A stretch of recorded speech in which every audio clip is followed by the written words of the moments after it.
Sir,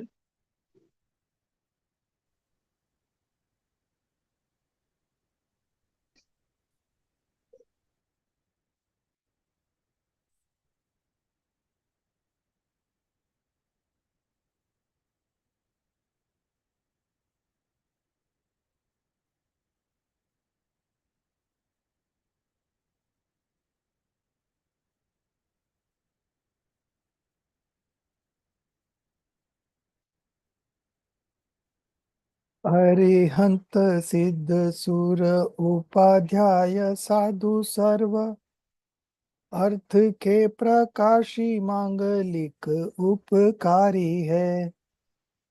तीन को स्वरूप जानी भागते भई जो भक्ति काय को नमाए स्तुति को उच्चारी है।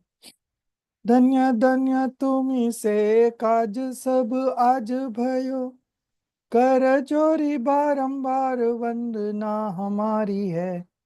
मंगल कल्याण सुख ऐसो हम चाहते ओ मेरी ऐसी दशा जैसी तुम धारी है। ओ मेरी ऐसी दशा जैसी तुम धारी है।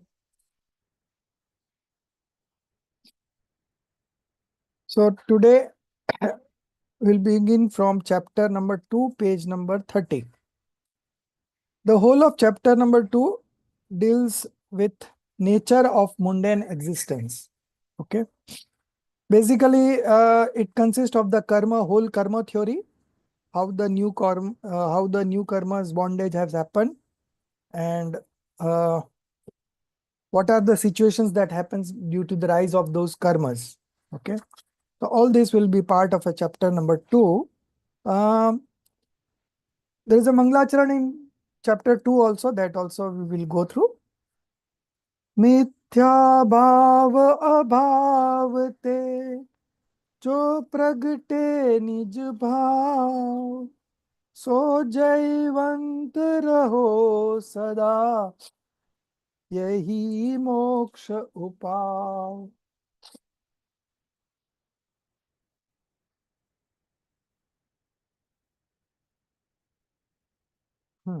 Okay.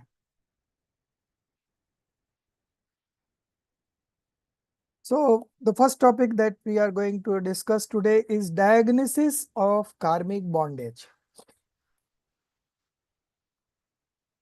Thank you, Himali. So first of all, we will see that how this karmic bondage has happened. What are the causes of it? Okay. And then we will be establishing eternity of that karmic bondage. That means that earlier the soul was without karmic bondage and then the karmic bondage happened, or both are eternal. Okay. So the answer is the both are eternal. Soul is also eternal and karmic bondage along with the soul is also eternal. Okay. So how that exists, that we'll discuss in the next topic. Today, first we begin with diagnosis of karmic bondage. First we have to diagnose that what we are suffering through and what are the causes of it. Roshni, you read. Can you just elaborate a bit? Yes. Yeah, thank you. Is it okay? Okay. Should I start reading? Slightly down. Yeah. Yeah, this one. Right. Diagnosis of karmic bondage. Now the diagnosis of karmic bondage is described. Due to karmic bondage, transmigration of soul in various alien dispositions is found. One fixed state is not possible. Therefore, the state with karmic bondage is called mundane existence or sansar. In this mundane existence, there are infinite times, infinite jeev dravyas, the soul substances. They all are having karmic bondage from eternity. It is not so that earlier the soul or jeev was separate and the karmic matter was separate and later on they got intermingled. How is it then? As in the Merugiri or Meru mountain, naturally existing molecules, there are infinite atoms existing from eternity in a single bonded form. From them, many atoms get separated, many new atoms get united, and thus their union and separation continues. Similarly, in this universe, the one sole substance and infinite metaparticles or atoms in the form of karmas are found in embodied form since eternity. Afterwards, many get separated, many get united, and thus their union and separation continues. Establishing eternity of karmic bondage. Here arises the question as to how karmas are eternal because matter particles or atoms turn into karmic matter owing to the instrumental cause or nimit of attachment, of rag, etc. Answer. Attributing instrumentality is possible only when there is a new modification. There is no role of nimit in beginningless state. As the bondage of fresh matter particles or atoms occurs only due to the difference in the degrees of smoothness or roughness, but in the molecules of mountain Merugiri, etc., the bondage of matter particles or atoms is from beginningless time. So what is the purpose or the function of nimit here? Similarly, changing of fresh matter particles or atoms into karmic matter results only due to attachment or impure dispositions of the soul. But the matter particles, which are already existing in the form of karmic matter from beginningless time, what is the purpose or the function of nimit there? Moreover, if in the beginningless state also nimit is accepted, then beginninglessness is not established. Hence, the bondage of karmic matter is to be accepted from beginningless time. In Tattva Pradipika commentary of Pravachansar Shastra, there is a Samanya Nyayadikar. Therein, it is stated that the associating or instrumental cause of attachment, or rag, is karmic matter, or dravya karma, and the associating cause of karmic matter is attachment, or rag. There, a question is raised that in believing so, the interdependence fault, or Itaratarashriya dosh arises. That is, it depends on it and it depends on that. There is no stoppage anywhere. There, the following reply is given. Meaning, in this way, there is no fault of interdependence because the association of karmic matter is axiomatic from beginningless time. There, it has been accepted as an instrumental cause. That is, this is what is stated in scripture, and logically also this alone is possible, that if without the instrumental cause of karmas, ab initio jiv gets entangled in attachment, that then attachment would become the nature of jiv, because that which is found without any other associating cause, same is called nature or swabhav. Hence, the association with karmic matter is established from eternity. Here again, the question arises, when the two substances are distinctly separate, how could such relationship between them be possible from eternity? Explanation. As from the origin itself, the bondage of water and milk, gold and stone, husk and seed, and oil and sesame is found. These are not intermingled newly. Similarly, the bondage of soul and karmic matter may be known from beginningless time. They are not intermingled newly. As from beginningless time, many substances are quite separate, and in the same way, many substances are also in bonded form or intermingled state. Thus, in the possibility of being so, there appears to be no contradiction. Question. Asserting the state of bondage or association is possible then only when the two distinct things are firstly separate and then get intermingled. How is here the bondage of soul and karmic matter asserted to be existing from beginningless time? Answer. These were intermingled. These were in intermingled state from eternity, but later on got separated. Then it was known that they were separate, so got separated. Therefore, formally also they were separate. Thus, by inference as well as by omniscience, these clearly appear separate. On account of this, their separateness exists in spite of their being in bonded state. And from that separateness point of view only, their bondage or association is asserted, because in intermingled state of different substances, irrespective of their intermingling afresh or already being in intermingled state, asserting in this way only is possible. Thus, the bondage of this soul and karmas is from beginningless time. Stop. So the first topic, diagnosis of karmic bondage, that we already understood that because of this transmigration, because of the karmic bondage, the transmigration of soul in various different kinds of disposition is found. One fixed state is not possible. Okay, so therefore the state with karmic bondage is called mundane existence. Okay, in this mundane existence there are infinite jivas, jiv dravyas, soul substances. They all are having karmic bondage from eternity. Eternity means there is no beginning. Okay, so soul is also from eternity, and karmic bondage along with the soul is also from eternity.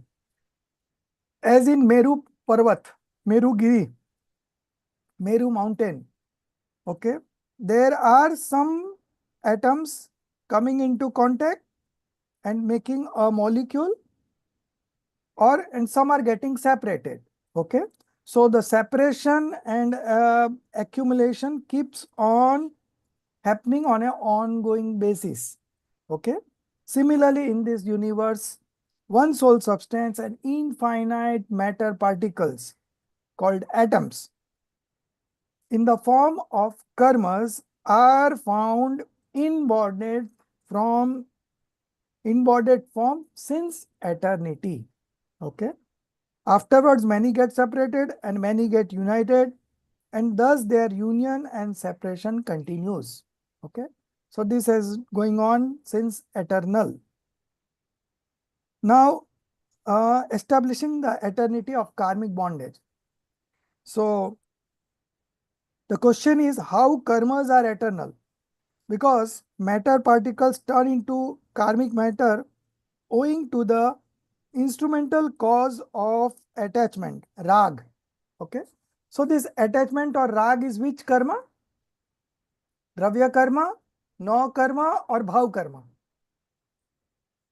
Karma. Bhav karma, good. So attachment is bhav karma, and this instrumental cause is what? Dravya karma, no karma, or bhav karma? Dravya karma. Okay, because matter particles turn into karmic matter owing to the instrumental cause. Okay, so because of the rise of material karma, bhav karma happens, and when bhav karma happens, there is a new bondage of dravya karma. So this is going on.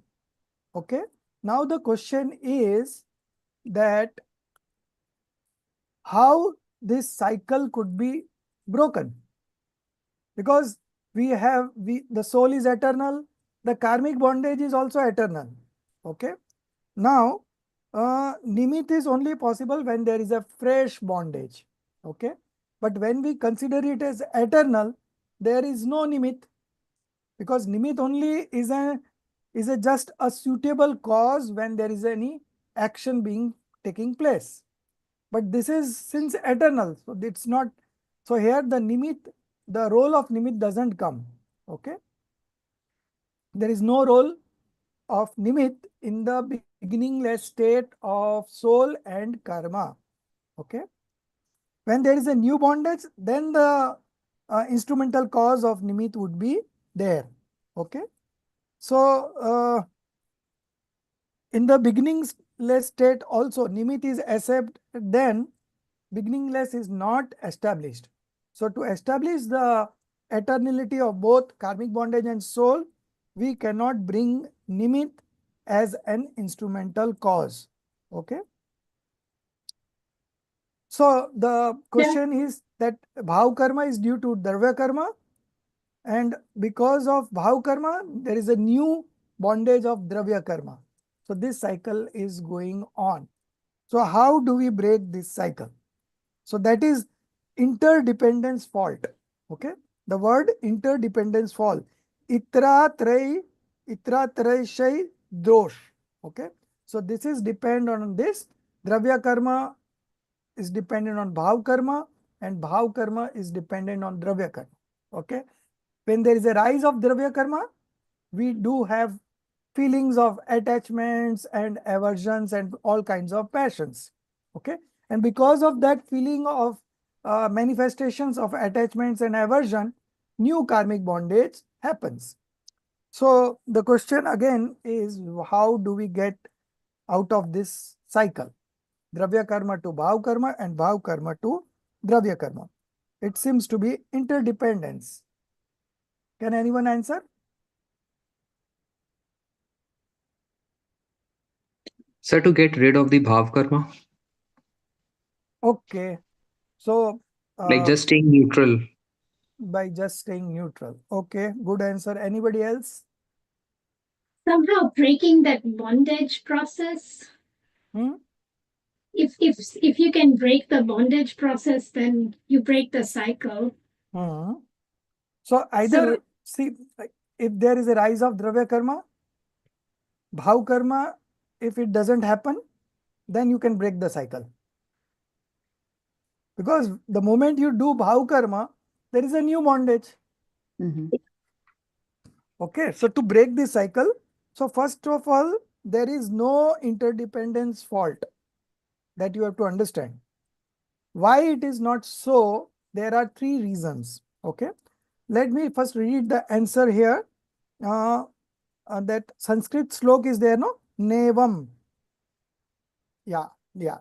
So meaning, in this way, there is no fault of interdependence because the association of karmic matter is axiomatic from beginningless time. What is this axiomatic? Self-evident. Okay. Swayam Siddh. Okay. So there is no fault of interdependence because the association of karmic matter is self-evident from beginningless time. Okay. Then there it has been accepted as an instrumental cause. Okay. There it has been accepted as an instrumental cause. Okay. So there is no interdependence. Now why? Why there is no interdependence?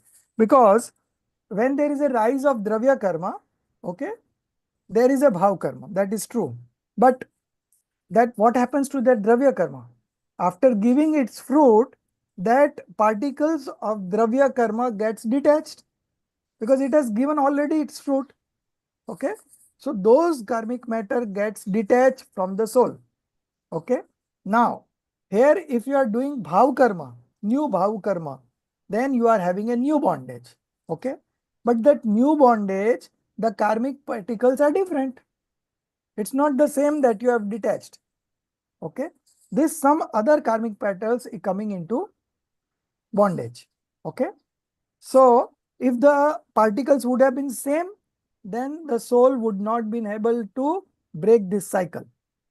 But the particles are not same.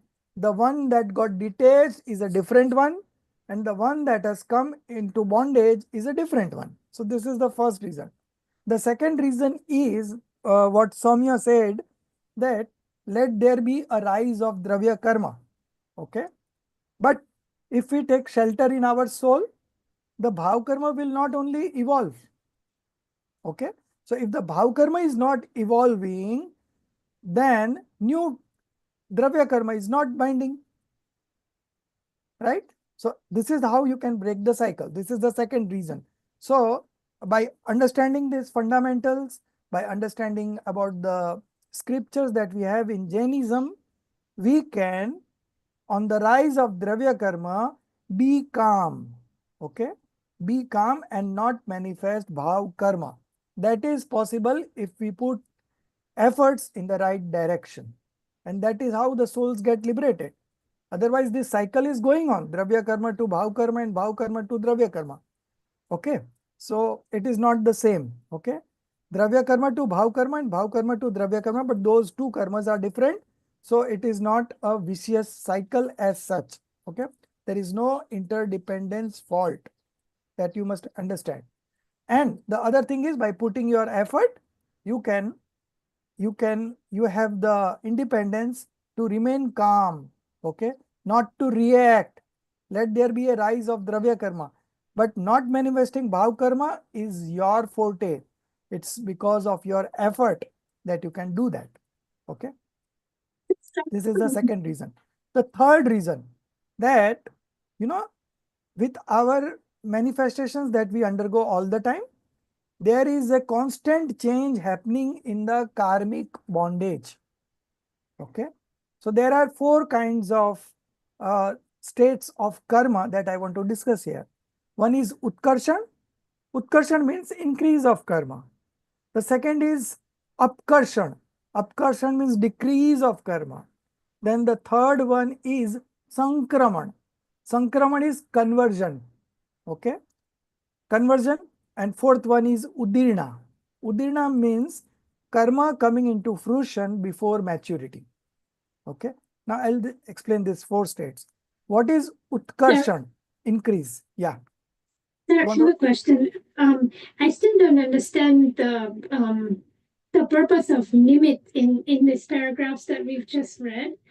So is that the same as the effort we make to not do more new bhav and all that, or is nimit different from that? No. Nimit is always an instrumental cause. Nimit is always an external factor.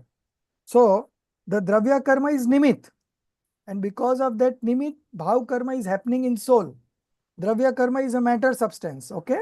So two different substances, they cannot have a relationship of doership. Yes. Okay. So there is no relationship of doership between two substances. Okay. There is absolute non-existence between two substances. Both are independent. Okay. But there is a cause and effect relationship. Nimit, Namitik, Saman. Okay. So the rise of Dravya Karma is Nimit, and the manifestations that you manifest here in the soul is Namitik. Okay. So the bhav karma that manifests in the soul is. Okay. And again, Bhav Karma is Nimit and Dravya Karma is Namitik, the new bondage. Okay. So there is a cause and effect relationship that we don't deny, but there is no doership relationship. One substance cannot do anything of the other substance. Okay. And then when we can, when that conversion stops into bhav karma, is that also what's known as samvar and nirjara? Yes, like there is a rise of Dravya Karma, but it is not compulsory for you to manifest Bhav Karma. Yeah. Okay? That's in our control. If that was the case, then we would have been dependent on karma. There is a rise of karma, so I have to do this. No, it is not that. And that is why we are studying. That with this study, you can be calm, whatever be the situation in your life, provided you have done that training. You have upgraded your knowledge in such a way that even knowing something, we don't react. And that we do many a times. Sometimes the kids doesn't follow our advice, but we ignore small matters. We don't get him after that. You do this. No, nothing like that. You tell him, but he doesn't listen to you. Leave it. Small matter. We don't interfere very much, and that is the case everywhere. Okay, but here it is saying that the rise of Dravya Karma is not bounding you to manifest passions or attachments or aversions. Okay, because of your ignorance, you have been doing that. When your ignorance goes away, you will be able to manifest equanimity in those situations. That means you are not going to react. That means you are going to manifest vitrakta. Okay, so it is on us. So two reasons are over. Third, we are coming to that. Before that, Himali's question. So just correct me if I'm wrong. So my understanding. So Hmm. when they say that because of a nimit karma, Hmm. dravya karma, because of nimit, Hmm. dravya karma arises. So for instance, if we go No, back, no, Dravya karma itself is nimit. Nimit is always an external factor, right? yes, So when there is something happening in the soul, so soul is one substance and nimit would be the external substance, correct, that is karmic matter. So that is Dravya karma, material karma, okay? correct. So now, So for instance, I'm taking the same example. If hmm, I'm making from wheat, which is a primary thing, I'm making chapati. hmm. I should not have the bhav that I'm making this for the family for whom I care. Is that how it is? I should just make it. So the conversion of chapati, okay, the from wheat to chapati is total transformation of matter substance, okay, and the feeling that you want to make for your family, that is a manifestation of attachment that is happening in the soul. So two different substance transforming simultaneously. One is not a doer of another because substance are different, but there exists a cause and effect relationship. Okay, instrumental cause. Your attachment is the instrumental cause in the manifestation of roti. Correct. Okay, so there exists a cause and effect relationship, but there is no doership. Right. Both things happening independently. Okay, so similarly here also dravya karma is nimit, bhav karma is nemitic. Then bhav karma is nimit, then the new bondage is nemitic. Okay, this goes on between two substances. When you want to establish a relationship between two substances, it will always be nimit nemitic. It cannot be karta karma, that I am the doer and that action is my karma. No, that is not the case. Karta karma is always in one substance only. Okay, so your attachment rising in you is the development of the soul, and roti, the manufacture of roti from the wheat, is entirely a different process happening in the matter substance. So soul cannot be a doer of roti. But you may say that apparently it seems like that I only make the chapati, then it is made. Otherwise, it doesn't get done automatically. But that is the because of delusion we feel that way. Okay, I'll just give you one very common example. Suppose now your mobile phone rings and you pick up the phone. Okay, so you are picking up the phone because there is a ring, or when you are supposed to pick up the phone, the ring automatically comes. Which is true?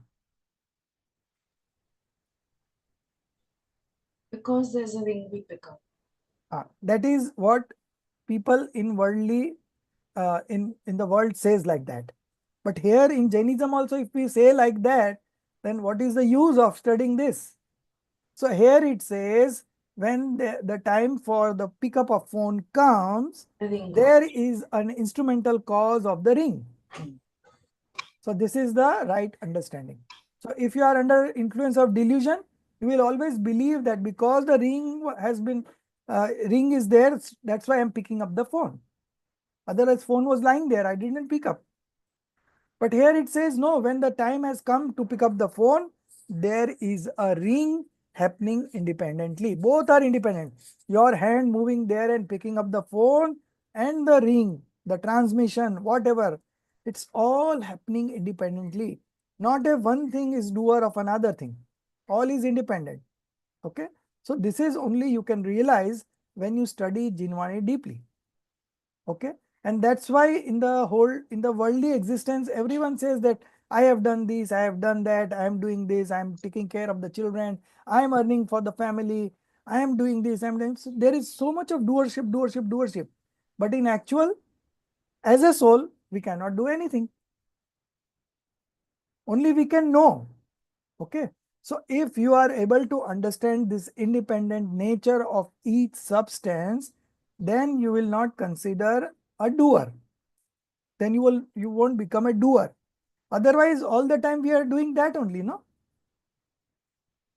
Because of you, I have to suffer this. Because of that, you have to. No, these are all instrumental causes. It is your past karma that has come into fruition, and that's why such situations are happening. And in the same situation, if you do these studies, okay, you will be able to not manifest anger, pride, deceit, greed, nothing. Right? A monk who is in the jungle meditating, and he also sees many things, but he doesn't react. Why? Because he has taken shelter of the soul, and when he has taken the shelter in the soul, the happiness is coming from within. He is busy in enjoying this, and that's why the inflictions happening, the sheep coming, what you call that, Sukumal Muniraj, okay? In the previous birth, her mother, and on this birth, she became an animal, and she came and she was just biting that Muniraj Sukomal for 3 days, and not a single time that thought came to Sukumal Muniraj that it would be better if I would be in the kingdom only. Not a single time thought. That is the monkhood state, you know. They are so much engrossed in themselves, enjoying that happiness, that whatever is happening outside does not impact them. They don't get disturbed. They don't blame. They don't try to remove that. Nothing. And they manifest omniscience knowledge and gets liberated. Okay. So it is all about your understanding. With understanding, you can find enough strength. You can find enough control not to react. Okay. But the underlying cause will always be the shelter of your soul. Okay. Without the shelter of the soul, the vitragta doesn't evolve. Okay. From the outside, you may say that I have studied so much, that's why I'm able to manage this. That is fine. But at the end of the day, it's the shelter that you have taken of the soul after understanding its true nature and taking shelter into it. That's how you have manifested the purity. Okay. And when that purity is manifested, then you are not binding the new karma. To the extent the purity is there, you're not binding new karma. Okay. So that is the path of liberation. And that's how you get rid of this sansar, the dravya karma, the bhav karma, the no karma, all you can, destroy, and you can get liberated. And this is how people get liberated. So there is a process. We have to follow that process. We have to understand, contemplate, practice, practice, practice, and then it naturally comes to our life. Okay. So as a cricketer, first they do net practice. And then when in the match that kind of ball comes, and then he's able to hit that six. Before many times of practice, then only the timings happen, So similarly, we have to practice. It is possible. People have got liberated in the past, they are getting liberated in the present, and they will be getting liberated in the future. And they all will follow this process only. There is no other process. There is nothing happening in the path of liberation without taking shelter of the soul. This is the basic that you have to understand. And from outside, you may say that I didn't react it. That is fine. But the reaction, not doing any reaction, was on the basis of the shelter that you have taken in your soul. Okay. So this is how it happens. So the third point, okay. So there are, with every manifestations that you are undergoing every moment, there is a changes happening in the karma. And those changes are either your karmas are increasing, or karmas are decreasing, or the karmas are getting converted. So pap is getting converted into punya, and punya is getting converted into pap. And the fourth one is some of the karmas are coming into maturity before time, prematurity. Okay. All these are happening because of your manifestations of the soul and there is simultaneously something happening in the karma all the time. Okay. So that means whatever karma we have bound, okay, the same will not come into fruition. Either it is going to come more or it may be less, depends on your effort. Okay. If you are putting effort as per Jinendra Bhagwan's direction, then you will be going ahead in the path of liberation. And if you don't follow Jinendra Bhagwan's advice, okay, whatever instructions they have given in their sermons, then you will be, the reverse will be the case. Your karmas will go on increasing, you will land up in hell, okay, and subhuman state. So all depends on us. So we can break this cycle. It is not that they both are interdependent. There is a rise of Dravya karma, you have to do Bhav karma. It's not that.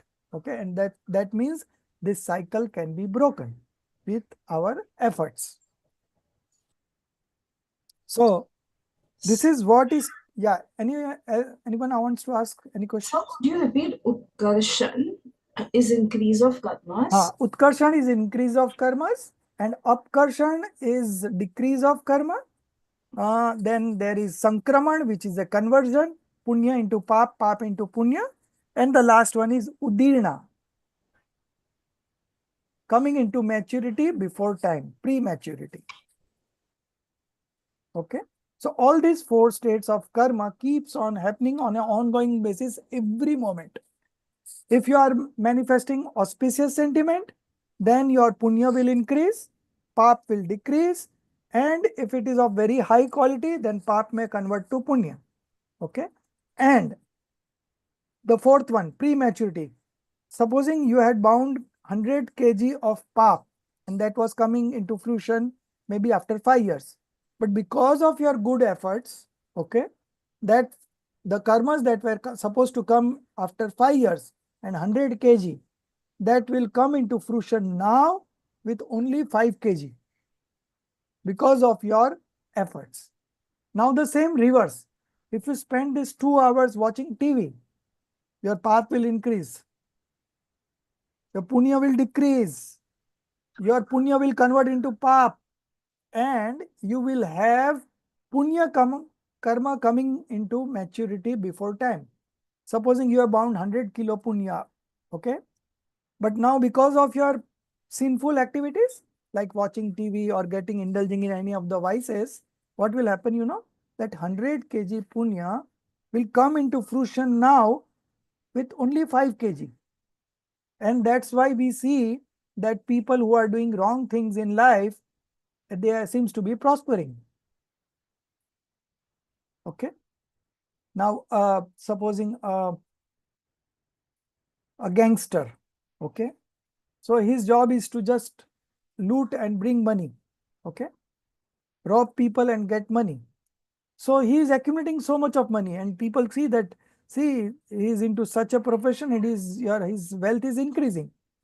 But you never know that in future all his punya will be end, and then he will land up in hell and just experience all the inauspicious karma that will come into fruition. Because all his punya he has already used up prematurely. Okay. So all these 4 states of karma happens all the time, irrespective of you are a enlightened soul or a ignorant soul. It happens with everyone. There is just a mechanism of auspicious thoughts and inauspicious thoughts. Okay. Auspicious thoughts will bring something the other way, and inauspicious thought will be quite the opposite. Okay. So there is a very famous example that there were 2 disciples, and one was very sincere, hardworking, always obeyed to his guru's advice, and the other disciple was into bad company. He never followed his guru's advice, and he did all the wrong things in life. So one day the guru thought of taking examinations of both, and he told him that for today I am leaving you, both of you. You can do whatever you like the whole night, and you can come tomorrow and report to me what you have done. So as usual, the person who was into bad company, he did all the wrong things throughout the night. And while he was coming to report to the guru, he got a gold coin on the road. Okay. And the other fellow who was very good, he obeyed the guru's instruction. He involved himself the whole night into religious study, then bhakti and all. Okay. And while he was coming, he got hurt by say what we call in Hindi we call it some sharp things from tree. It gets struck in the leg, you know. Thorn. Thorn, right. He got a thorn. So both of them explained to his guru that this happened. So then the student who was doing all the good things, he asked Guruji that why so much of injustice? I have done all the good things and I'm getting a thorn. I'm getting injured by the thorn. And he has done all the bad things. Instead of that, he is getting a gold coin. Why so much of injustice? So then Guru explained that there is no injustice. The fellow who got a gold, he was supposed to be a king. He was supposed to be selected as a king. But because he did all the wrongful activity, all his punya got lost and he just has to be content with one coin of gold. If it would have been king, he would have got 1 million coins like that. And your case, you were supposed to be hanged. But because you did all the good things, only just a small thorn is what you got. So whatever we do always brings fruition. Okay. This is the karma theory. There is nothing from a religious point of view. This is basically a karma theory. So in karma, all the time there are changes taking place. Okay. With the instrumental cause, your instrumental cause is your sentiments, manifestation. But this example is really good in explaining things. हम तो Hmm. यही सोचते हैं, why are we being punished when we are good? Because you are going to get liberated. Okay, so all your pap is coming into fruition now. It is prematuring and that is coming in a very small form. 100 kilo of pap, you are just uh, uh, suffering only 2 kilo, and that too now. When you have all the things in life like true Dev Guru Sastra, we have the support system. There are people who are preaching us that you take shelter in your soul and all the karmas you can just destroy. Okay. So it happens that way only. And those who are doing bad things now, you see them, they are prospering. Okay. But when that punya will completely used up, then he will have only suffering. And for that, he will go into hell, nigod, all these states, because there is no rise of punya karma there. There is only pap karma only. Okay. So it's very normal karma theory only, nothing very special, but we have to understand all this. So basically this second chapter is all about karmas. Yeah. So questions, it sounds like two things can be changed, the intensity of the fruit of the karma and also the duration of when the karma will mature, right? So because the duration can be changed, is that the reason why people die of unnatural deaths? Because lifespan is ayu karma, and some people, I mean, they die an unnatural death, like maybe there's a car accident. Is that the reason why that happens? So as far as ayu karma is concerned, when you take birth, your ayu is fixed. Okay. It could be 20 years, 40 years, whatever, it is fixed. Okay. Supposing now we are into human birth and the average age of a human is 70, 80 years. Average age, okay? Some may live for 100 years and some may die at 40 years also, but average is say 70 years, okay? And if somebody dies at 30, we say that it's an unnatural death by accident or whatever reasons, right? And but it's an unnatural death from the worldly point of view. From the karma theory point of view, he has died at the right time. Okay. So there are many kinds of explanations being given. But the fact is that once your birth has happened, your death is fixed. It cannot be increased, it cannot be decreased. Okay. So duration and everything can change before the birth regarding see. age. But once you Yeah. take the birth, there could not be any change. And what appears to be an accidental death is not an accidental death, is a perfect death with perfect cause. Everything is absolutely perfect, in perfect order. Okay. Yeah. So because with these studies, you will be able to perceive these things like that. Otherwise, you will think, oh, bichara, bichara. कोई बिचारा होता ही नहीं है. Everything that is happening across us in the universe is everything in perfect order. There is no injustice happening anywhere, anytime with anybody. It's all justified. Just only you have to see the past lives. Why Sita was kidnapped? Past life. So you may say that I have not done anything wrong in this life, but why these things are happening to me? But there are past karmas also coming into fruition. So it's all very independent and it is all in perfect order. Now to come at a conclusion that it is in perfect order needs a lot of effort. Studying the scriptures, realizing the independence of substance, attributes and modifications, and then the other principles like Nimit Upadan and Krambat Paryay and all. These all if you apply, then it seems to you that everything is in perfect order. Okay.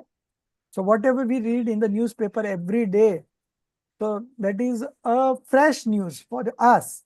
But in actual, it is all stale news. It is Yeah. happening what has to happen. Okay. So decided. Yeah, there is no injustice happening anywhere. Okay. So this is the understanding that we develop, and we see world from that perspective.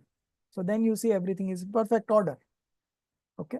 Whatever happening with me is also in perfect order. Okay.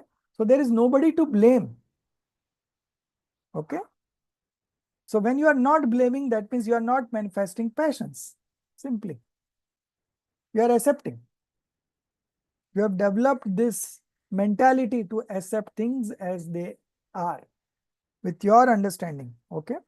So because of these three reasons, okay, whatever dravya karma, there is a rise of dravya karma. It is not mandatory that you will have to manifest bhav karma. With your efforts. You can be calm in that situations by taking shelter in your soul, and these things all will pass. Okay. So this, we come back to this paragraph. This is what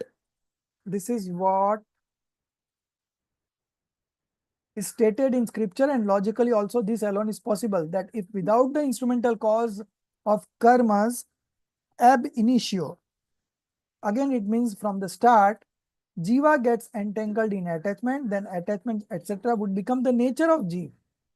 So this attachment and aversions and other kind of passions that are arising in us as a soul is because of the instrumental cause of karmas. This is not our nature. Okay.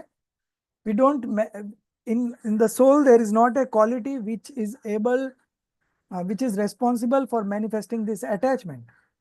This attachment is because of the instrumental cause of karma. And if when that karma is not there, this attachment will not happen, because they have a cause and effect relationship. Karma is the instrumental cause and the effect is our manifestation. Okay. So jiva gets entangled in attachment, then attachment etc. would become the nature of jiva, because of which is found without any other associating cause. Associating cause, same is called the nature. Okay. So attachment is not the nature of the soul. The attachments, the manifestation of attachment is there because of the karma. Okay. Otherwise, there was no need to get liberated. Okay. There is a need to get liberated because of karma. We are suffering and we don't want to, if we don't want to suffer, we have to destroy these karmas. Okay. And that material karma is not in our hand, but bhav karma is on our hand. We can with our efforts not manifest any feeling of attachments and aversion on the rise of certain situations in our life. Okay, that is the work that we have to do. Okay, and that is what we can do. Okay, it is not that everything is not in our control. There are certain things which are in our control and that we should do, and other uncontrollable things will automatically happen. Okay, here again the question arises, when the two substances are distinctly separable, how could such relationship between them be possible from eternity? So the explanation is given, that example of like water and milk, gold and stone. Gold is always found along with the mud. It is never found in a pure state, but after heating, the gold gets pure. Okay. Husk and seed, then oil and sesame. Okay. So those are intermingled. Those are always available in an intermingled state. Okay. Similarly, from beginningless time, many substances are quite separate, and in some way, many substances are in bonded form, intermingled state. Thus, in the possibility of being so, there appears to be no contradiction. Okay, so there are things that is existing in an intermingled state, and there are things which are existing separately. So there is no problem as such. So karma and soul coming together is not something new. There are certain things like that only. The next question. Asserting the state of bondage or association is possible then only when the two distinct things are firstly separate and then they get intermingled. How is here the bondage of soul and karmic matter asserted to be existing from beginningless time? Okay. Because they got separated, that goes on to prove that they were separate in the first place. Okay. That is the answer. These were in intermingled state from eternity, but later on got separated. Then it was known that they were separate. So got separated. Okay.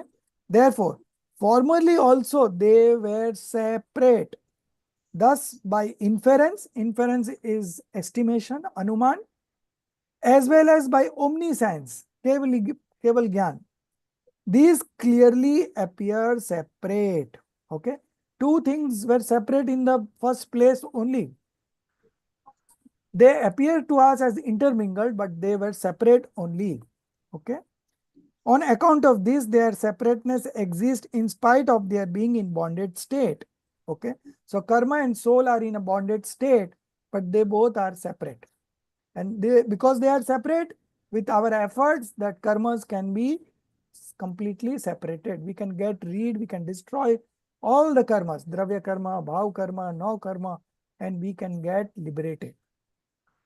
And from that separateness point of view, only their bondage or association is asserted, because in intermingled state of different substances, irrespective of their intermingling afresh or already being in intermingled state, asserting in this way only is possible. Thus, the bondage of the soul and karmas is from beginningless time. So it is separate from eternity, and it is in intermingled state from beginningless time. Okay, it is not that soul was pure initially and then the karma came in. It's not. Soul is also from eternal state, and karmas are also along with the soul in an intermingled state from eternity. Both we have to accept. Okay.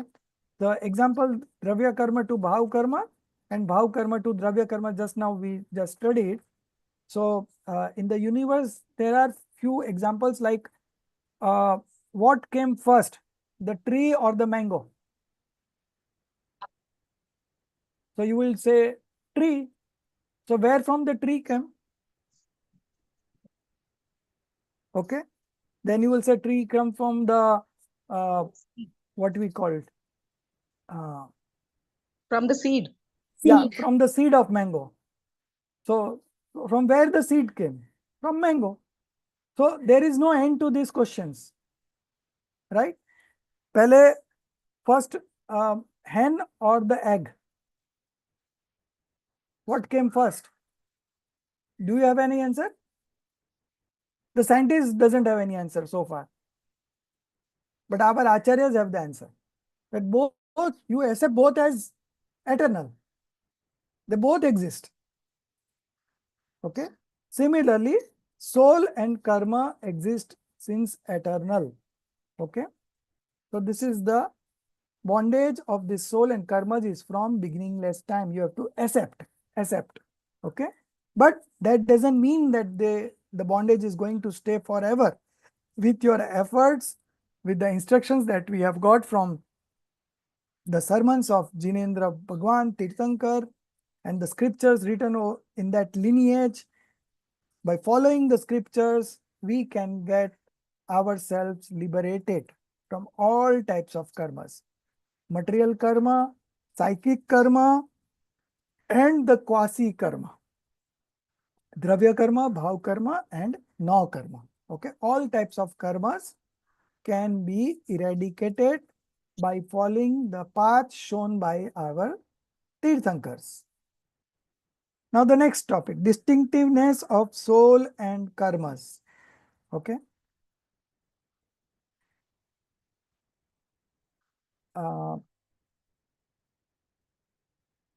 Soumya, you read. He's not there. Soumya can read. No, okay. Both of them. Both are not there. Okay. Malti ji, you read. So I don't have the book with me, but from this I'll try to read. Okay. Distinctness of soul and karma. Dravya, the soul substance, possesses sentience attribute, that is Chetana Gun, as its distinctive characteristic in the form of knowing. So I'm not able to, in the form of, the print is such, I'm not able to read properly. I think somebody else should read. In the form of knowing and seeing, and it being imperceptible by senses, has immaterial form, a substance having innumerable spatial units, that is the pradeshas, with the power of contraction, expansion, and the karma is insentient matter, devoid of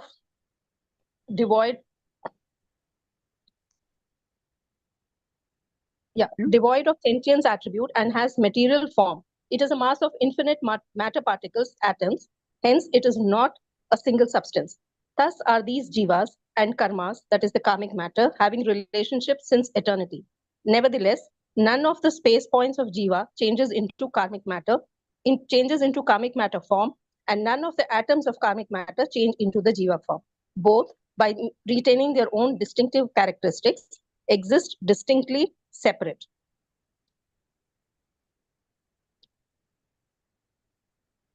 I can't.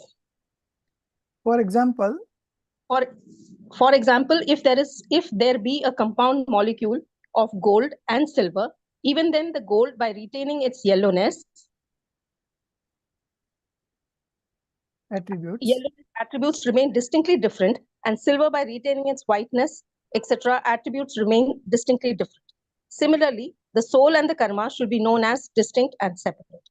Question: the matter-to-matter bondage is possible, but how can the bondage of matter with that is the material particles with the immaterial soul substance be possible? Answer: as the bondage of subtle matter particles, atoms, which are not perceptible to senses, and the gross matter particles, which are perceptible to senses, is accepted. Similarly, the bondage of immaterial soul, which is not perceptible to senses, and material karmas, worthy of being perceptible to senses, should be accepted. Moreover, in this process of bondage, none acts as the doer of the other. So long as the bondage continues, till then these remain united, do not get separated, and the relationship of cause and effect continue in them. This much alone is known as the bondage here. So there is no contradiction in being this type of bondage between the material karmas and the immaterial soul. Thus, as it is explained, the eternal karmic bondage to one jiva, similarly, it should be understood about each of the infinite jivas. So So here the distinctiveness of the soul and karmas is being explained. So the soul substance possesses sentience attribute. What is the sentience attribute?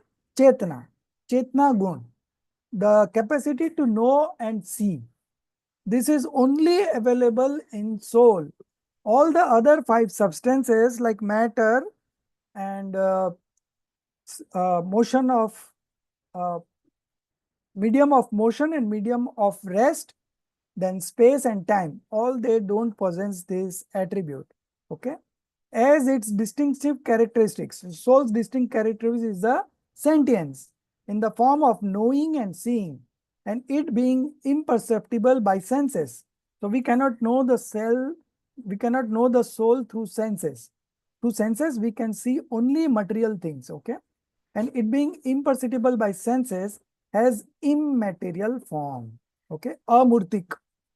A substance having innumerable spatial units, asankhyat pradeshi, with the power of contraction and expansion. Okay. So when the soul goes into a birth of elephant, the space points, the spatial units gets expanded. And when it comes into the life of a small ant, the spatial units gets contracted. Okay. That is the nature of the soul. Okay. So the soul with innumerable pradesh, that is spatial units, and they have the power of contraction and expansion, and it is got the characteristics of knowing and seeing, that is soul. How is karma? The karma is an insentient matter. No knowing and seeing. It's a insentient matter, jad. Devoid of sentience attribute and has material form, is a mass of infinite matter particles, atoms. Hence, it is not a single substance. Okay. So one molecule has got many particles, atoms in it. Okay. So what we see like the mobile phone or the laptop is a collection of infinite atoms. And each atom is one substance, but all are matter substance, and they have these properties to get associated with other atoms and make this. This is called skand. Skand in Hindi. Okay. I think in English it is called molecule. So karma is an instant devoid of sentience attribute and has material form. Okay. As touch, taste, smell, and color. These are the qualities of matter substance. It is a mass of infinite matter particles, atoms, and it is not a single substance. Thus, are these jivas and karmic matter having relationship since eternity?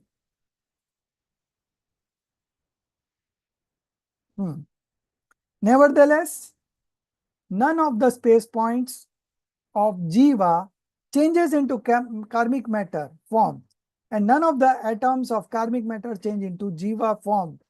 Both, by retaining their own distinctive characteristics, exist distinctly separate. Okay. For example, if there be a compound molecule of gold and silver, the properties of gold will remain in gold and the properties of silver will remain in silver. They don't get intermingled or mixed up. Okay. Similarly, the soul and karma should be known as distinct and separate. Now the question that the matter to matter bondage is possible, but how can the bondage of matter particles with the immaterial soul substance be possible? That is the question. I'll just read that small paragraph answer. As the bondage of subtle matter particles, atoms which are not perceivable to senses, and the gross matter particles, molecules which are perceivable to senses, is accepted. Okay. So it is a molecule and an atom. Okay. They both can get mixed up. Okay. So that is possible. Similarly, the bondage of immaterial soul, which is not perceivable to senses, and material karmas worthy of being perceivable to senses should be accepted. Okay. So there is nothing wrong in getting a bondage of a soul substance and the karmas, as we have seen the bondage of molecule and the atoms. Okay. Moreover, in this process of bondage, none acts as the doer of other. Both are independent. No one is doer of other. So long as the bondage continues, till then these remain united. Do not get separated. Another, and the relationship of cause and effect continues in them. Nimit nimitik. Goes on, goes on, goes on. Soul is a nimit for body and body is a nimit for soul. Okay. So between two substances, there can exist only cause and effect relationship. Okay. There could not be a doership and action, doer and deed relationship between two substances. Doer and deed relationship exist only in one substance. Okay. So these are the some of the principles that you should remember. So there is no contradiction in being this type of bondage between the material karmas and the immaterial soul. Thus, as is explained, the eternal karmic bondage to one jiva, okay. Similarly, it should be understood about each of the infinite jivas' souls. So in this mundane existence, there are infinite jivas existing along with the karmic bondage, and there is nothing wrong in it, and this is only the sansar. Okay. Now, if you want to get liberated, you have to put this special efforts of the science of discrimination, Ved Vigyan. Okay. By doing Ved Vigyan, you can start your spiritual journey and then you can get liberated. Now, obscuring and non-obscuring, Ghati and Aghati karmas and their functions. Okay. So, now we will see the functions of this karmas. First 4 Ghati karmas and then 4 Aghati karmas. Himali, you read. Okay, sir. Obscuring, which is Ghati, and non-obscuring, which is Aghati karmas and their function. Further, those karmas are of 8 types, classified into Jnana Varnya, etc. Owing to instrumental cause of 4 Ghati karmas, the intrinsic nature of the soul gets obscured. Owing to the instrumentality of the Jnana Varnya, which is knowledge obscuring, Darshana Varnya, which is perception obscuring type of karmas, the knowledge and perception nature of soul does not get manifested. And according to Shayopsham, which is destruction from subsidence state of karmas, the knowledge and perception remain partially manifested only.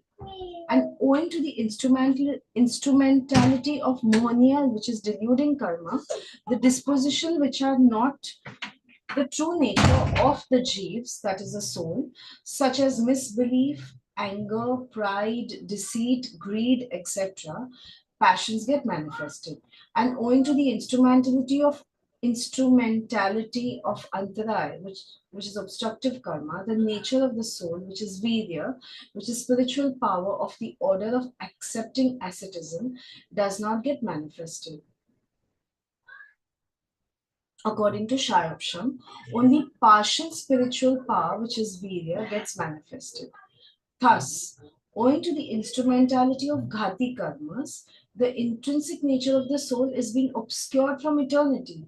It is not so that originally the soul was intrinsically in pure state. It is not so that originally the soul was intrinsically in pure state and afterwards became impure due to instrumentality of karma, resulting in the destruction of pure nature.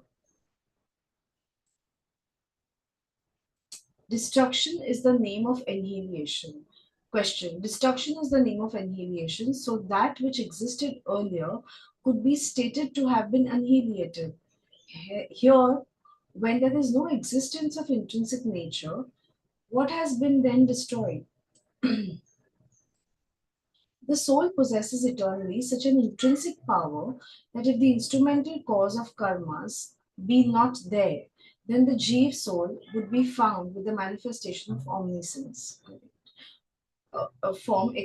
of his intrinsic nature. But since eternity, the bondage of karma is found. Therefore, the manifestation of that capacity has never been there. Hence, from inherent capacity point of view, the intrinsic nature does exist. Only from the standpoint of not letting it to manifest, it is said to have been destroyed. And there are four kinds of aghati karma, owing to the instrumental cause of which the soul comes in contact with external things. There, due to Vedniya karma, that is feeling of producing karma, various other non-self things acting as instrumental cause of happiness and misery get associated either in the body or outside the body due to ayu karma. The bondage which is present with the present body does not get released till the expiry of its duration due to nam karma, which is physique making karma, the ghati karma, the state of embodied form of existence, jati karma, class of being, the body, are produced, and due to gotra karma, status determining karma, one attains high or low status. Thus, by aghati karma, the actual things get assembled. In their presence, due to the association of the rise of moha karma, Jeev becomes happy and Mohaniya karma. Jeev becomes happy and miserable. And due to the bondage within the body, the immaterial intrinsic characteristics, etc., of the soul does not function as per its own nature. For example, if someone catches the body, then the soul also gets caught. Moreover, so long as the rise of karma continues, till then the association of. So, one second, this is a problem with the software. External things Yes. remain as it is, does not become otherwise. Yeah. Such should be known the instrumentality of these aghati karmas. Okay. So see, there are four kinds of obscuring karmas. Okay. Knowledge obscuring, perception obscuring, then we have deluding karma, third one, and the fourth one is antarai karma or the obstructive karmas. Okay.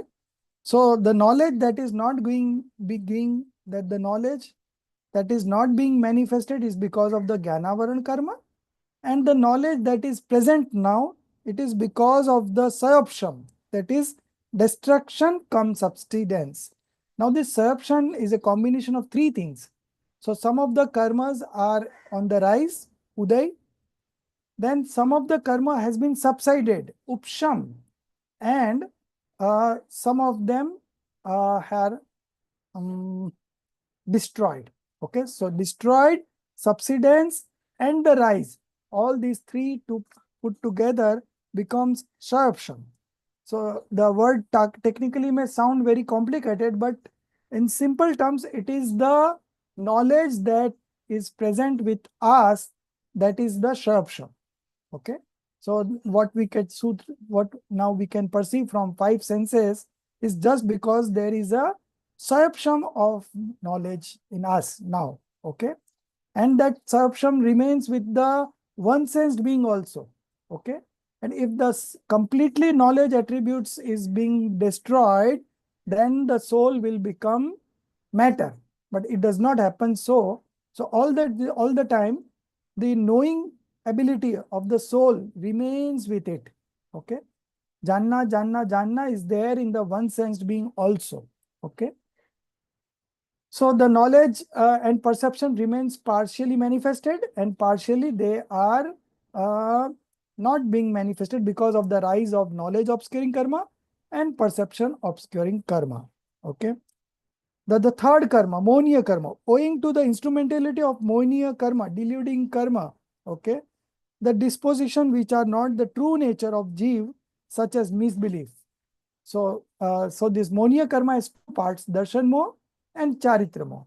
Darshan Moh is faith deluding karma, Charitra Moh is conduct deluding karma. Due to the rise of faith deluding karma, misbelief happens. Okay. And due to the rise of conduct deluding karma, the all kinds of passions, 25 kinds of passions, anger, pride, deceit, greed, okay, all these are being manifested. And the fourth one, antray karma. Owing to the instrumentality of antray karma, obstructive karma, the nature of the soul, virya, spiritual power of the order of asceticism does not get manifested. Okay. Although you have a desire to become a monk, but you are not able to become a monk because of this antaray karma. You were supposed to receive one recognition, okay, in your company, but due to rise of antaray karma, you were not able to receive it. Okay. So whatever we are not getting in our life, okay, it's all because of our antaray karma. Okay. According to his Sayapsham, only partial spiritual power remains manifested. So this was all about the Ghati karma. Thus, owing to the instrumentality of Ghati karma, the intrinsic nature of the soul is being obscured from eternity. Okay. So the potential is there, but that potential is not able to be expressed fully because of the rise of these Ghati karmas. Okay. Obscuring karmas. It is not so that originally the soul was intrinsically in pure state and afterwards became impure due to the instrumentality of karmas, resulting in the destruction of pure nature. Okay, it is not so.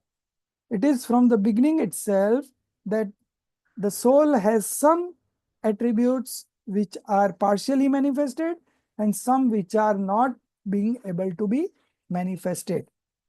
Now the question, what do you mean by that? The destruction is the name of annihilation, so that which existed earlier could be stated to have been annihilated. Here, when there is no existence of intrinsic nature, what has been then destroyed? Okay. So we always say no that the Ghati karma is not allowing us to know and all. Commonly we say like this, but actually how it is? The soul possesses eternally such an intrinsic power. It is possessing that power eternally. It is not that new something has come. It possesses eternally such an intrinsic power that if the instrumental cause of karma be not there, then the jiva would be found with the manifestation of omniscience. So we are just considering one attribute of soul, that is knowledge. So the soul has the potential to know all the things in this universe in one moment, but it is not being manifested because of the instrumental cause of karmas. Okay. Form of his intrinsic nature. But since eternity, the bondage of karmas is found, therefore the manifestation of that capacity has never been there. Hence, from inherent capacity point of view, the intrinsic nature does exist. The potential does exist. Only from the standpoint of not letting it to manifest, it is said to have been destroyed. Okay. So the attributes doesn't get destroyed. Okay. But only from the standpoint of not letting it to manifest, you're not able to express your attributes, it has been destroyed. It is being said that it has been destroyed. Okay. In reality, not any matter substance can destroy any soul substance. Soul is eternal. We are all eternal. Only just because of our ignorance, okay, these karmas are all playing roles in our life. Okay. But the moment we get enlightened and we know that we are the soul, then we will be able to realize that, oh, the soul is not bounded by anything. I'm always independent. I'm always in liberated state. Okay. By inherent nature, the soul is liberated. Okay. So the way it is expressed through karmas is like this. Okay. That your knowledge is not being manifested because of jnana varana karma. Okay. Your perception is not being manifested because of the perception obscuring karma. So these are the statements of conventional statement. व्यवहार से कहने में आता है. Okay. In actually, the soul by its own ability is not manifesting omniscient knowledge, and so the karmas are an instrumental cause. Okay. It is the own ability of the soul that he is not manifesting its full potential. Okay. Because karma cannot do anything in the soul and soul cannot do anything in the karma. This is the fact. But from conventional point of view, we say that because of jnana and karma, such things are happening. Okay, so these are all conventional statement. You understand it in that perspective only, and to show the instrumental cause, the nimit, this is being said like that. And there are 4 kinds of aghati karma, owing to the instrumental cause of which, yeah. I have a question. When we talk about quasi karma, those are mohanya karma, right? So they would be charitra mohanya. Is that how we think of quasi karma, or where do they belong? So Do there they are 4 belong to ghati karmas. aghati? There are 4 ghati karmas. Okay. So you are talking only of monia karma, right? Yeah. So So I'm actually asking about the no karma. Where do they belong? Those are also part of ghati karma, right? ghati And karma, I'm thinking they belong to mohanya karma because they have something to do with conduct, right? So is that the right way to so think? no karma is another bracket, material karma is another bracket, and bhav karma is another bracket. All 3 are separate. Okay. But Okay. because of the instrumentality of the dravya karma, the no karma happens. Okay. So they have a cause and effect relationship between all the 3. Because of bhav karma, dravya karma is the dravya karma are being bounded, and because of bhav karma only, the no karmas are also. So both have a intermixed relationship, all the 3 karmas. That is coming the next topic. You will understand better. It is there in this. The relationship between dravya karma, bhav karma, and no karma is explained in this chapter. Okay. Okay. We are coming into that. So, Let's see. Yeah. what she's asking, no karma is anger, greed, all of those. Pardon? No karma is anger, greed, pride. No. These are all material karmas, no? The feeling of anger, pride is psychic karma, bhav karma, and the instrumental cause is dravya karma. No karma is what? No karma is body and all the associations related to body is no karma. Okay. Yeah, that's the one I was referring to, the ones associated with body. Yeah, these are no karmas. Quasi karma. It is called quasi karma. Quasi. Yeah. So now agati karma. Okay. The soul comes in contact with external things. Agati karma is related to the external things only. Okay. In agati karma, there is a divisions of merits and demerits. In Ghati karma, it is all demerits only. There is no bifurcation of merits and demerits in Ghati karma. Okay. It is only in Aghati karma that there is a bifurcation of merits and demerits. Okay. So there, due to Vedniya karma, feeling producing karma, various other non-things acting as instrumental cause of happiness and misery get associated either in the body or outside the body. So this Vedniya karma is of 2 types. Okay. Pleasant feeling producing karma and sorrow feeling producing karma. Okay. Because of there are 2 divisions, merits and demerits. One is auspicious, another is inauspicious. So because of the auspicious, you get all the good associations in life, and because of inauspicious, you get all the wrong associations in your life. Okay. The next one, due to Ayu karma, okay, the bondage with the present body does not get released till the expiry of its duration. Okay. So once your life has started, you have come into the womb of the mother, your Ayu karma is started. New Ayu has started. And this will last up to a fixed time. It cannot go beyond 1 second, before 1 second. No, it's exactly going to end there only. Nobody can change. Okay. So because of Ayu Karma, the present body is in association with us for that duration. Okay. Due to Nam Karma, physic making karma,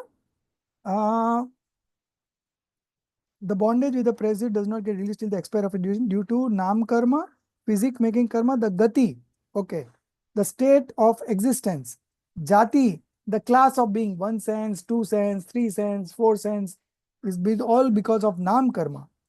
The body, etc. are produced, and due to Gotra Karma, status determining karma, one attains high or low status. Okay. So in Agati Karma, there is a divisions of merits and demerits, but in Gati, there is no such divisions. Okay.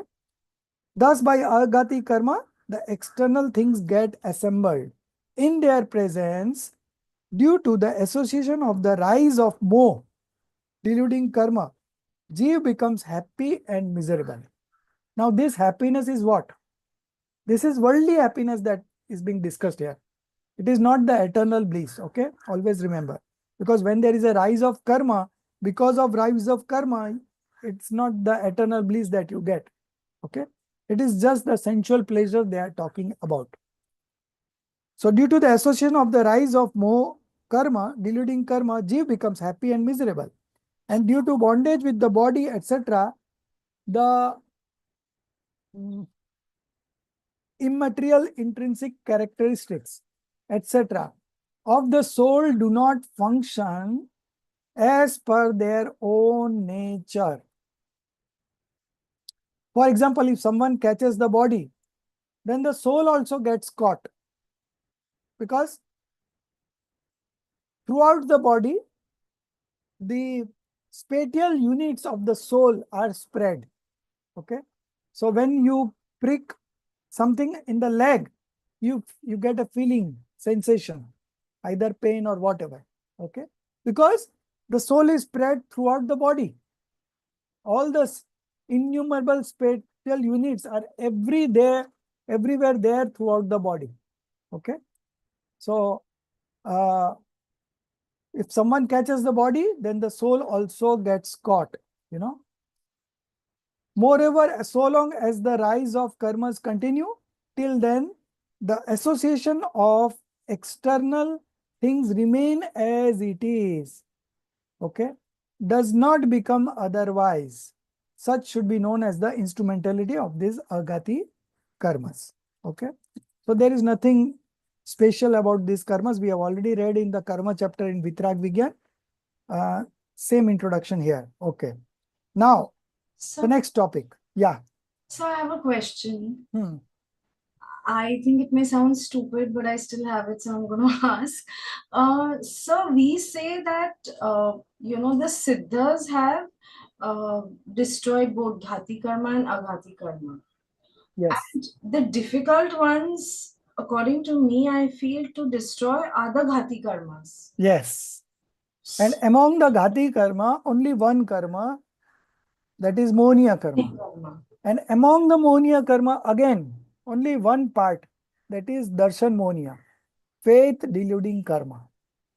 If you get rid of that, then you have won the battle of liberation. You are going to get liberated. It's just a matter of time.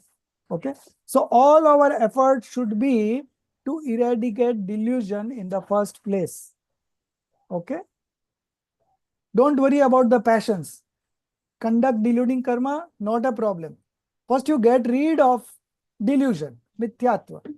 Once it goes, then all things will follow. Okay.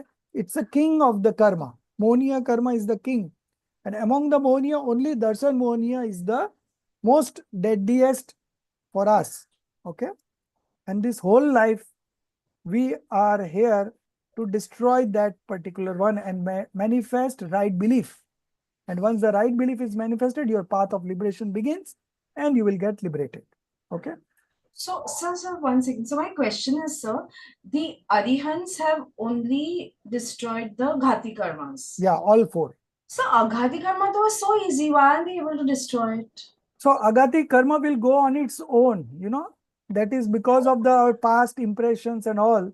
Now consider the example of Simandar Paramatma. Okay.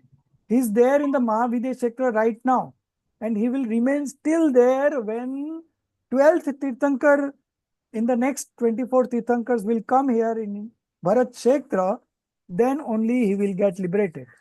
For such a long period, one Koda Kodi, his age is such a long age, one Koda Kodi, you know. But no problem, because he has already destroyed the Ghati karmas, no? So he is in that eternal bliss state. Although the body still remains, he is still in the body itself, okay?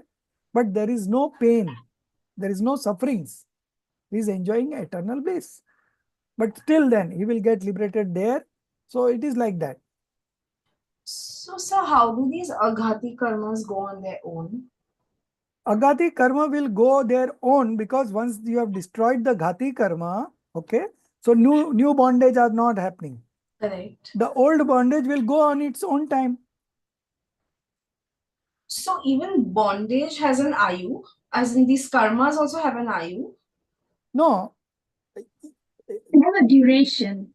that is just an association, and there is a time for dissociation.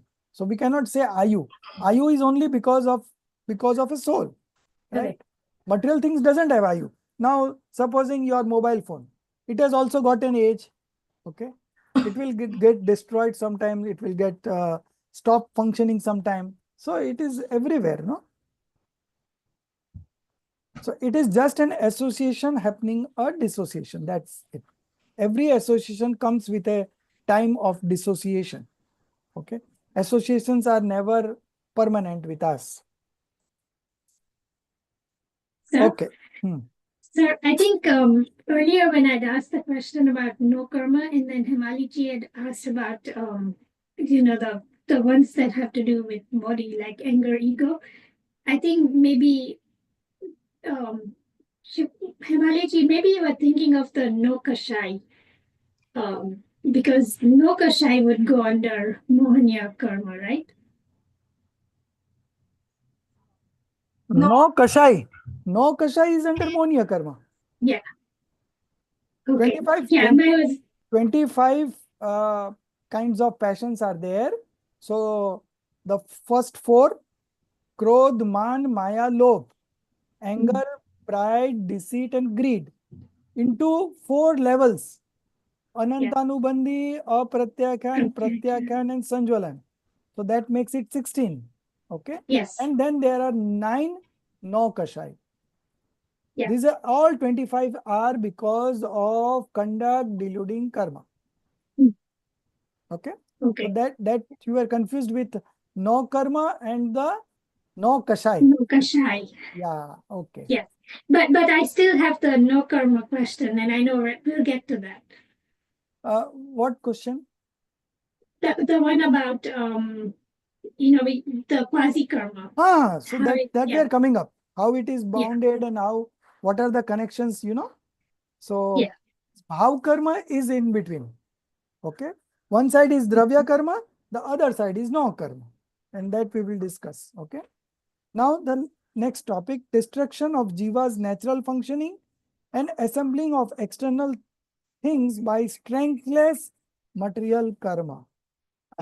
Strengthless material karma. Okay. Let's discuss this question. Karmas are inanimate and are not strong. Okay. Inanimate means they are not like living beings. They are material substance, inanimate substance. They don't have the attribute of sentience in them. Okay. They cannot know and see. Karmas are inanimate and are not strong. How is then the destruction of jiva's natural functioning and assembling of external things possible through them? Understood the question? So again, you have to look at the cause and effect relationship between soul and karmas. Because of the manifestations that the soul undergoes every moment, the transformation it goes every moment, there are changes happening in the karmas. Okay. So that relationship will come into play here also. Answer. If karma by acting itself as a doer destroys the nature of the soul and causes association of external things effortlessly, okay, then karma should possess sentience and strength. But it is not so. Okay. So karma is not such an entity that it decides that what he will give to Roshni and what he will give to Hemali. It is not that. What Roshni will do in his own life, depending on that, the karmas will come into play. Okay. So everything is in our hand. Okay. It is not that we are dependent on some karmas to function our duties. No, nothing. You are absolutely independent to remain in transmigration, and you are absolutely independent to get liberated. Choice is yours. Okay. So it is like that. If karma by acting itself as a doer destroys the nature of the soul and causes association of external thing effortfully, then karma should possess sentience and strength. But it is not so. Just cause and effect relationship, nimitic sambandh between them is a natural occurrence, coincidence. When the operative stage of those karma arises, at that time the soul of its own, not because of karma, of its own does not function in its natural state, rather functions alienatedly, and the other things too are found functioning in a related manner. Okay. For example, Mohandul. Now this is a very good example. You must have come across stories like this and news also, that one lady was walking and he was wearing gold necklace and everything, and then somebody came and just put something there beside her, and she got mesmerized and she started following that fellow.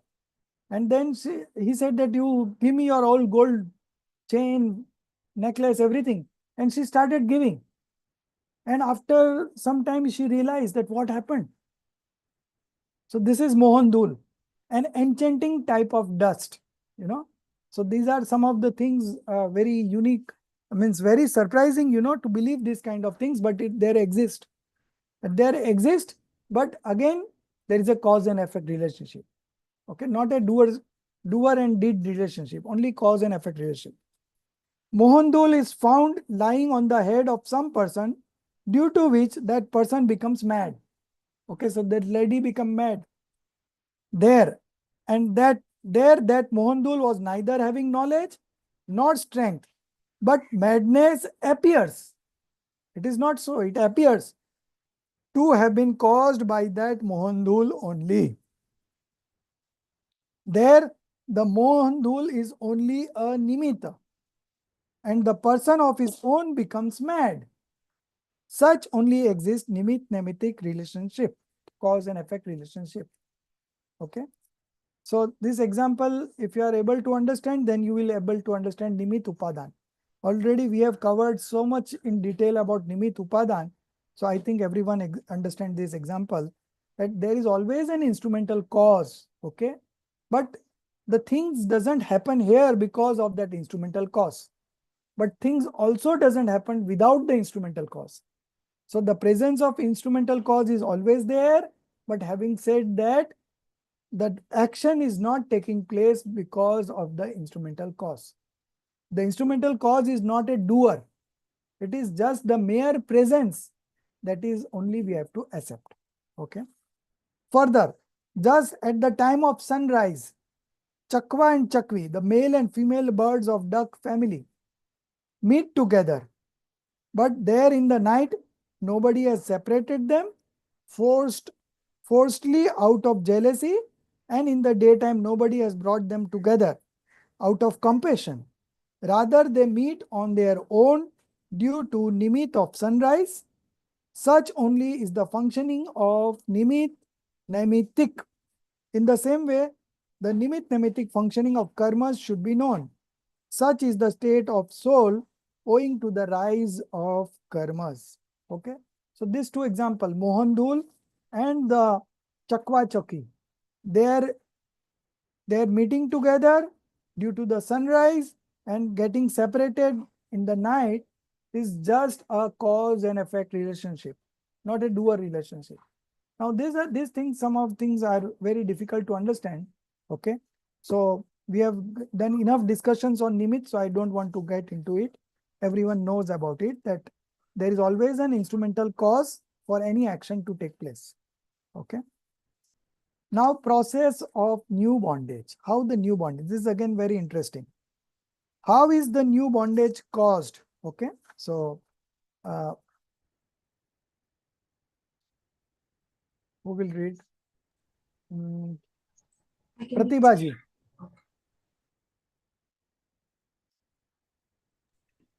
Okay. Process of new bondage. How is new bondage caused is being clarified. The portion of light of the sun which is not perceptible due to the layers of clouds, that much is absent, unmanifested in that time, and owing to the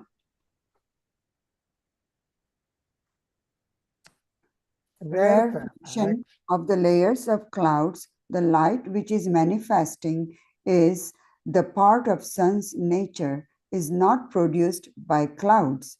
Similarly, jnana, knowledge, darshan, perception, and virya, power, is the nature of soul.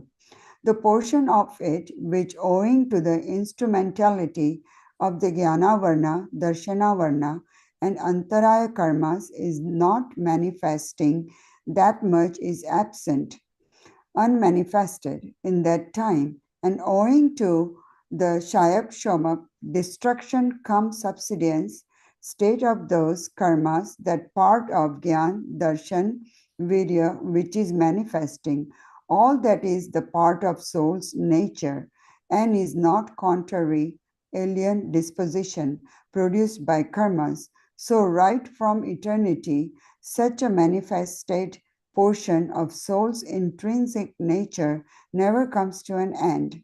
Only to this inherent faculty, the consciousness of the soul, is ascertained that the substance possessing the power of knowing and seeing is the soul only. And the bondage of new karmas does not take place due to this nature of soul. For if the soul's nature itself be cause of bondage, how could then the release from bondage be possible? Moreover, owing to the rise of those karmas, the part of Gyan, Darshan, Virya, attributes which is not manifesting, that also is not the cause of bondage.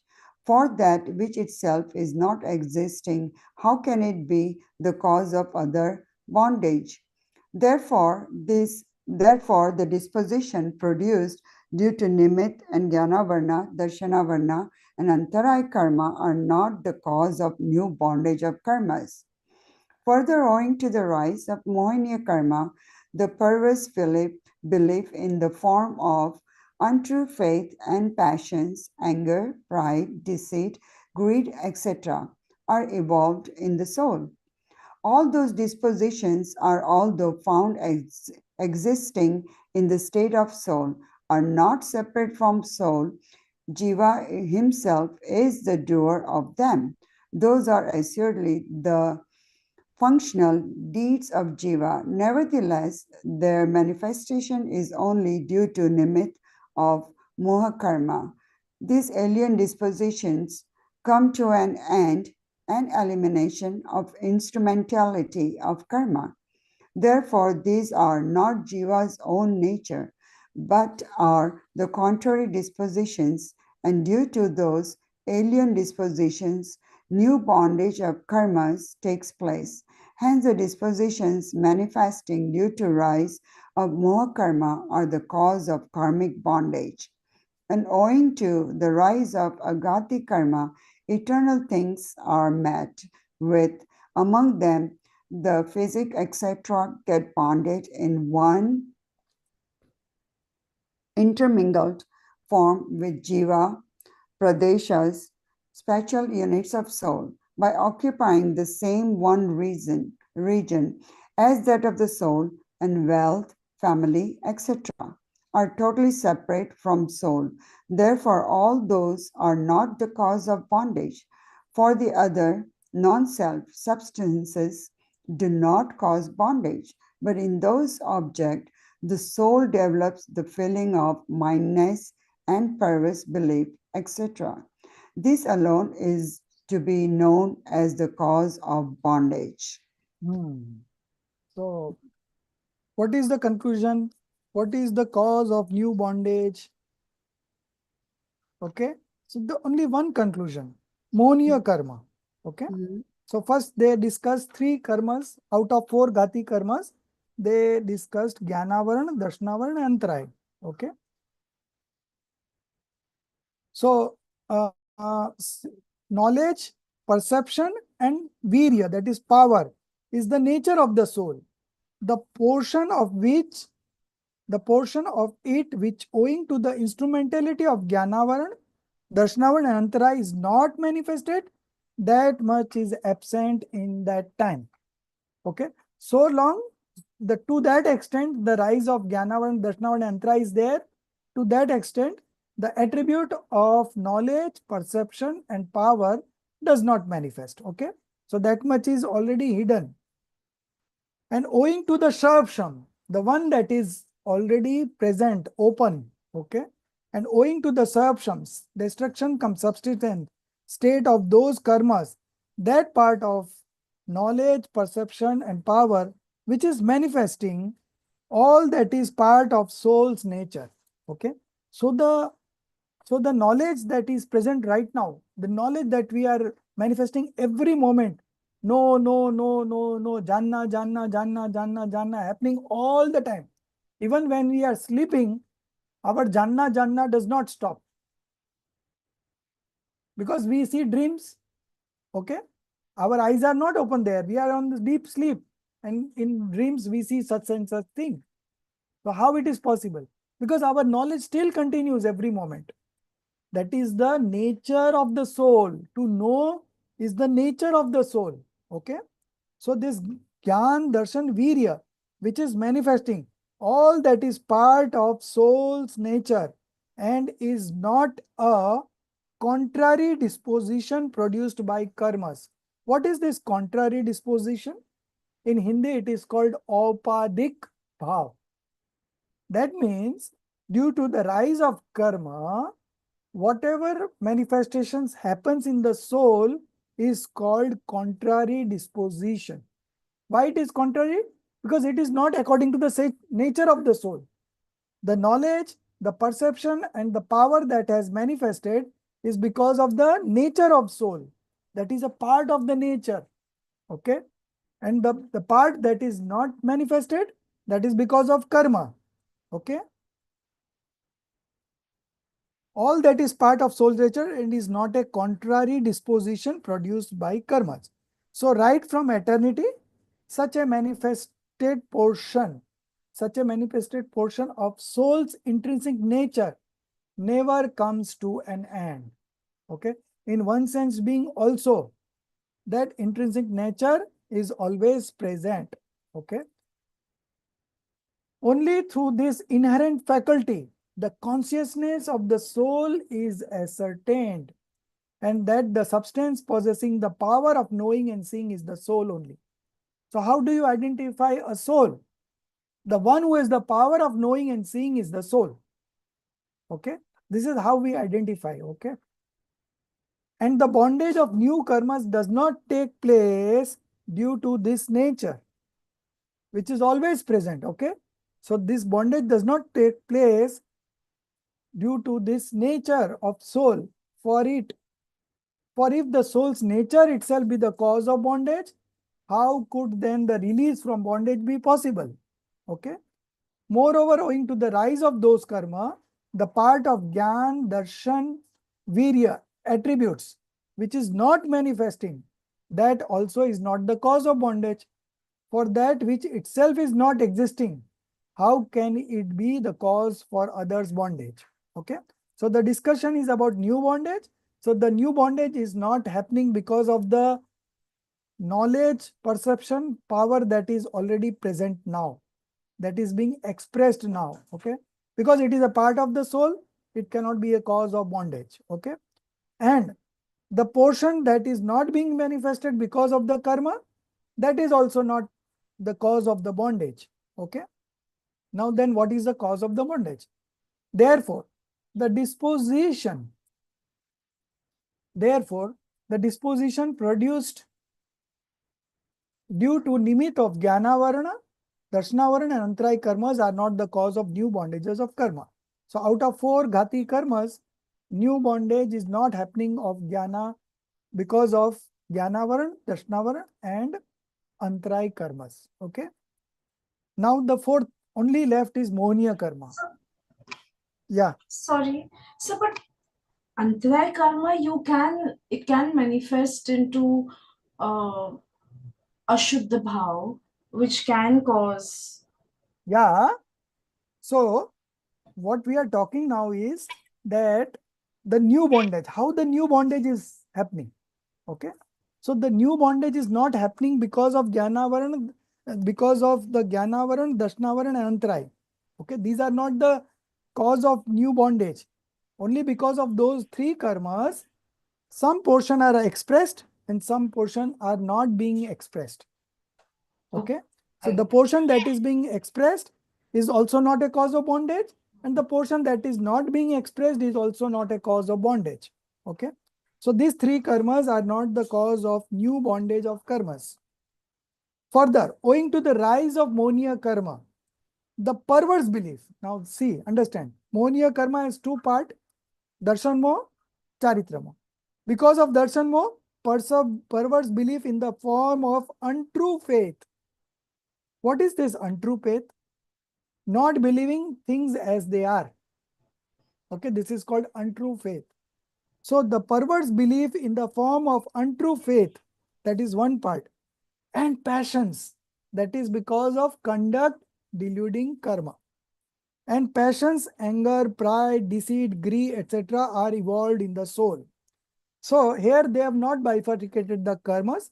They have simply put it because of mohniya karma, 2 things are happening. One is the belief is getting perversed, and the second part is the passions are arising. Okay. But we know from our knowledge that the perverse belief is because of darshan mohniya karma, faith deluding karma, and the passions are arising because of conduct deluding karma. Okay.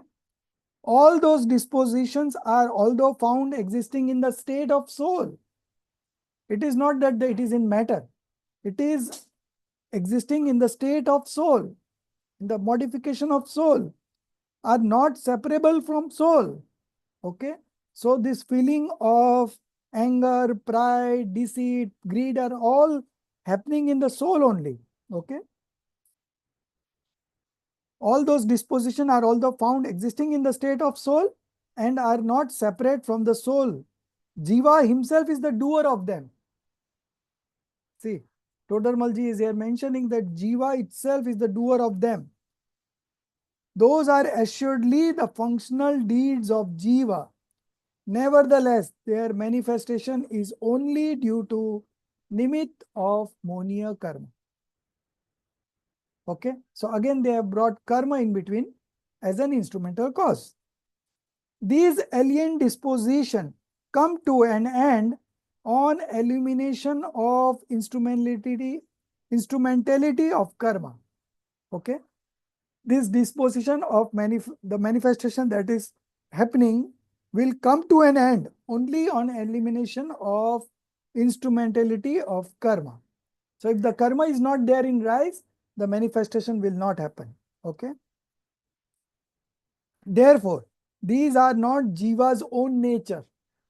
This is not the true inherent nature, but are contrary disposition, opposite power. And due to those alien disposition, new bondage of karmas takes place. Okay. So that's why mohniya karma is the king of all karmas. And because of mohniya karma and primarily because of delusion, the new bondage takes place. Once the delusion goes away, then what happens, When the delusion goes away, along with that delusion, the Anantanubandhi Kashaya also goes away. Right? So the majority of the karma has gone already. New bondage is happening is very little. The main bondage was happening due to delusion. Okay? But delusion has gone. Along with that, Anantanubandhi Kashai, the first quadruplet of passion has also gone. So now whatever bondage is happening is of very minor kind. That means that in the path of liberation, you feel that becoming monk is difficult. But here it is saying that you just get rid of delusion and everything else is simply settled. Okay? To get rid of delusion is the first and important step. And due to those alien dispositions, what are those alien dispositions? One is the untrue faith and the second part is the passions. Okay? New bondage of karmas takes place. Hence, the disposition manifesting due to rise of more karma are the cause of karmic bondage. New bondage is happening of no karma. And owing to the rise of agati karma, external things are made with, among them, the physic, etc. get bonded in one form with Jeev Pradesha spatial units by occupying the same one region as that of the soul. Okay? And wealth, family, etc. are totally separate from soul. All these wealth, family is what? Is all no karma. Okay? Therefore, all those are not the cause of bondage because they are absolutely distinct from the soul. So they are also not the cause of new bondage. For the other non-self substance do not cause bondage. But in those objects, the soul develops the feeling of mindness and perverse belief. Okay. This feeling of mindness and perverse belief, which is a part of delusion, etc., these alone is to be known as the cause of bondage. Okay. So out of 8 karmas, only the Monia karma, and among the Monia karma, only faith deluding karma is the chief cause of the new bondage. Okay. So once we get rid of that, all the other karmas automatically will gradually go away. Now the final question. What is the way to get rid of delusion? Yeah, Himali, you tell me. So right faith. Right faith. So what is the, how do we manifest right faith? So by knowing that I'm the soul, Okay. by reading scriptures, Okay. by listening to what is lectures called? Sound. What is it called? Pravachans. Pravachan. Okay. Lectures. Okay. No problem. Lectures. Okay. And by most importantly, by realizing that the soul, only has the power to see and know, so not react. Okay. So partially you have given correct answer. So what you can do intentionally, Buddhi Purvak, is that you do studies. Okay. In studies, it is reading also, listening also, everything comes in study. You do study. The second step would be contemplate on that. Whatever you have studied, you contemplate. Think on those, ponder over it. Okay. And the third step is the conclusion, decision making. After you analyze, then only you have come at a decision, no? So Yes. you have 3 things in your hand. First is study. The second is contemplation. Unless you do study, contemplation will not happen. And the third is decision. Okay? Tattva nirnay. That is the limit of the soul's effort. You cannot go beyond that. The mingling, the diluting of the monia karma and all will happen automatically. That is not in our hand. Okay. So your effort is up to that only, that you study the scriptures, contemplate on it, come again into the logics, arguments, counter questions, again think on those lines, and then you arrive at a decision. Okay. This is only the effort that we have to do, and your delusion will get automatically eradicated. Okay. So this is all that we have on this. The next week we will start from here. Yoga, vibratory activity, and the cause of Prakritiban and Pradeshban. So Monia Karma was the chief cause of bondage. Now in terms of bondage, what is happening, that we'll discuss in the next class. And then there are some other small topics, and then this chapter will come to an end. Okay. So this much is there in the syllabus in this SEM, first and second chapter in Moksha Marg Prakasha. Hope tomorrow is the last day for giving objectives. Every one of you have given objectives, all the 3 papers. You have not given, how many you have given, Roshni? I'm doing the second one. I'm hoping to finish it tomorrow. Okay. And it's the Google Forms version, not the written answer. Yeah, but the Google will do, multiple no choice. problem. Google will do, no problem. Yeah, So and you I have was looking you have for... completed first paper you have completed, right? No, I didn't finish the first one. I went to the second one, but I couldn't find the Google Forms for the first and the third assignments. So I need to go back. So Himali, you can share again all the 3 forms. So you better attempt today itself 1, 2, and 3 all together. All together means one by one. First you finish the one. It's an open book exam, and I know you have got enough knowledge to answer those objectives. It's not very big deal. Okay. 5 marks here and there doesn't make a difference, but you finish it on time, because this time there is so much of problem that has happened. That's why it was being extended so long. So you start appearing, okay, one after the other paper. And if you have any problem understanding the question, you can always call me, and I can just explain you the question, and I can always guide you about the chapter in which it is there. Okay, that much I can guide you. So you can find the answers and you can answer, or you can take help of our team leader also. No problem. Okay. Yeah. Anyone So else? I'll try and do all 3, but I have quite a bit of commitment on Saturday tomorrow. But I'll try my best to get through as much as at I least can. In the at least 2 papers you finish, and the third I will get the extension. Okay, for you. Yeah. Thank you. So once you appear for the first paper, you just message me, and then I will put up the management for the third paper. Okay. Yeah. Just to help you, it's not taking very long. Yeah. 1.5 hours is enough for one paper. And it's a fun. It's a just kind of fun appearing for an exam. You just enjoy it. Okay. Yeah. Just attempt. Just start it, and things will automatically happen. Who else? I think all have given. Madhuji, your third paper is pending, right?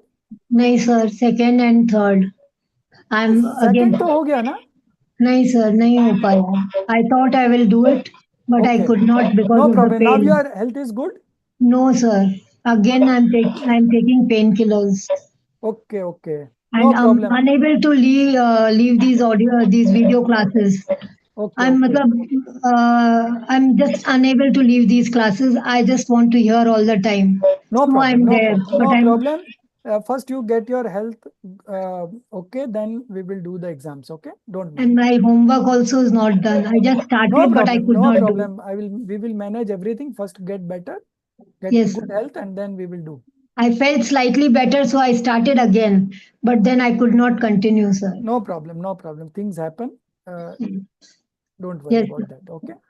Okay. Okay. Everyone else Okay, have sir. given exams, I know. So Thank not you, a sir. problem. Yes, Okay. sir. Okay. Thank you, sir. निज निधि निज में बताई, यह अनंत उपकार है, उसके लिए जिन वाणी माँ को वंदना 7 बार है, उसके लिए जिन वाणी माँ को वंदना 7 बार है।